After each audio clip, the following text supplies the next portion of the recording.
Bonjour, nous allons faire une nouvelle leçon de lexique. Dans le titre est sens propre et sens figuré. Avant de commencer,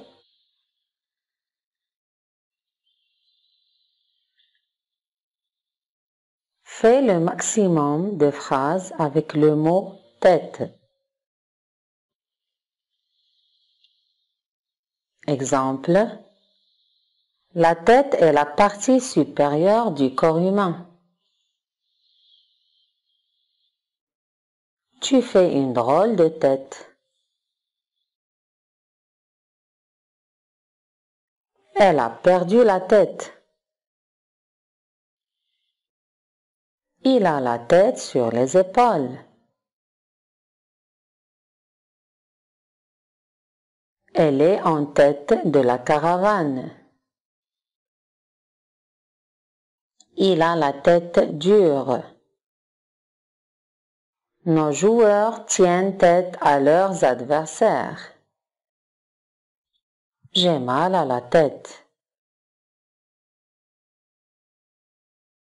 Vous avez la tête ailleurs.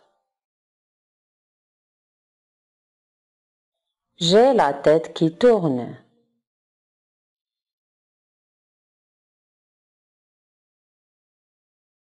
Ce mot a-t-il toujours le même sens? Bien sûr que non. Ce mot n'a pas toujours le même sens. Désigne-t-il toujours une partie du corps humain? Non, il ne la désigne pas toujours.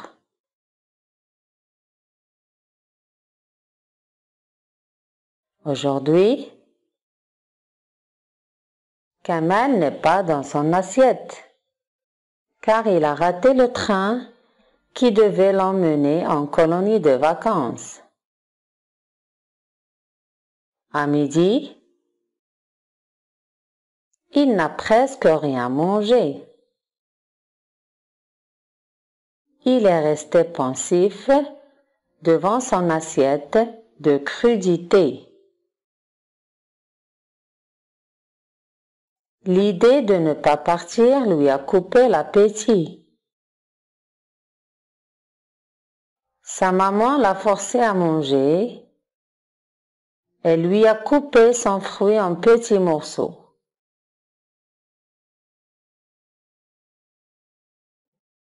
Premièrement, le mot assiette est répété 2 fois.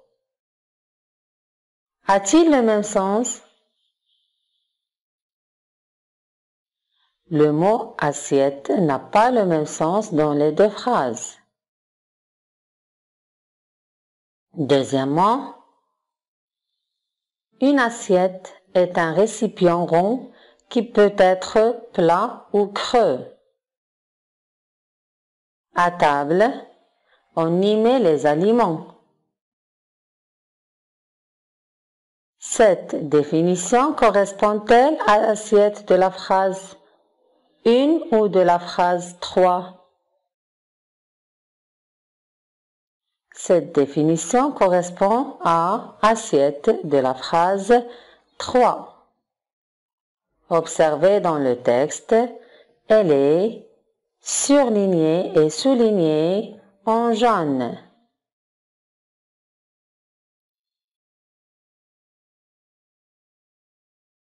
Troisièmement, dans la phrase 1, peux-tu mettre le mot assiette au pluriel? Non, on ne peut pas le mettre au pluriel.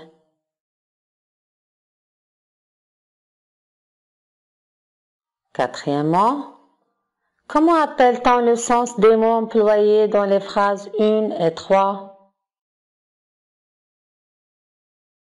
Le sens employé dans la phrase 1 est figuré et dans la phrase 3, il est propre.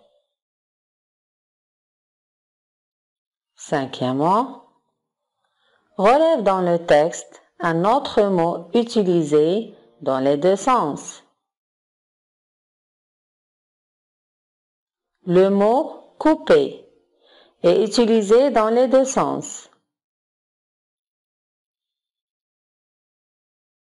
Précise dans quelle phrase il est utilisé au sens figuré.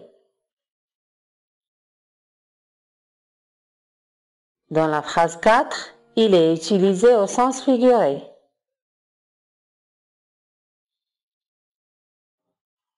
Je retiens.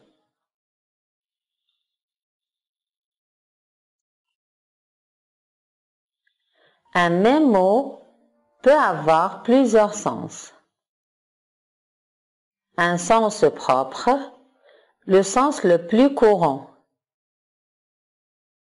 La maman a coupé le fruit en morceaux. Un sens figuré, un sens imagé. La surprise lui a coupé la parole.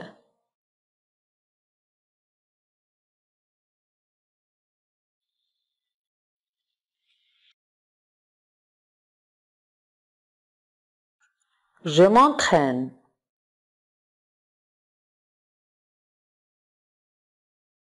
Premièrement, dis si le mot en couleur est utilisé au sens propre ou au sens figuré.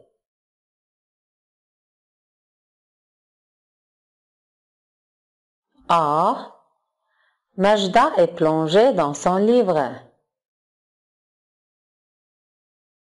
C'est le sens figuré. B. Nous plongeons dans la piscine. C'est le sens propre. C. Mourad demande la main de Salman. C'est le sens figuré. D. Le père tient sa fille par la main. C'est le sens propre. E. Notre jardinier a la main verte. C'est le sens figuré. F. Monsieur Alami est un membre de la direction. C'est le sens figuré. G. Après sa chute, Reda a un membre cassé. C'est le sens propre. H. Jamila a éclaté en sanglots. C'est le sens figuré. I. La bombe a éclaté dans le désert. C'est le sens propre. Deuxièmement, souligne les phrases qui contiennent un mot utilisé au sens figuré. A. Vous avez une dent cariée. Vous devez la soigner. B. Je n'ai rien à me mettre sous la dent. Je dois aller faire des courses au supermarché. C. Loïc a une dent contre sa voisine. Elle garde toujours sa voiture devant sa porte. D. Pauline a encore ses dents de lait. Elles tomberont l'an prochain. E. Tu n'as pas besoin de montrer les dents. Je n'aime pas les menaces. Alors, on va souligner B, C et E.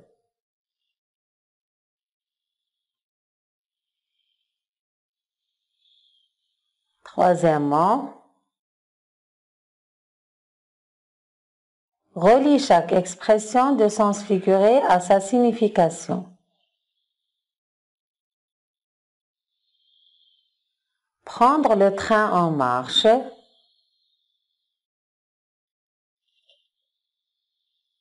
Participer à une action déjà commencée. Aller bon train. Aller rapidement, aller vite. Mener le train. Dans une course, être en tête des coureurs. Et mettre en train quelque chose. Commencer à réaliser quelque chose. Alors, j'espère que vous avez bien compris cette leçon et que vous arriverez à faire la différence entre les sens figurés et propres d'un mot. Donc, essayez de faire attention à la signification de chaque mot ou expression selon le contexte de la phrase. Et pour cela, je vous souhaite bon courage et à très bientôt.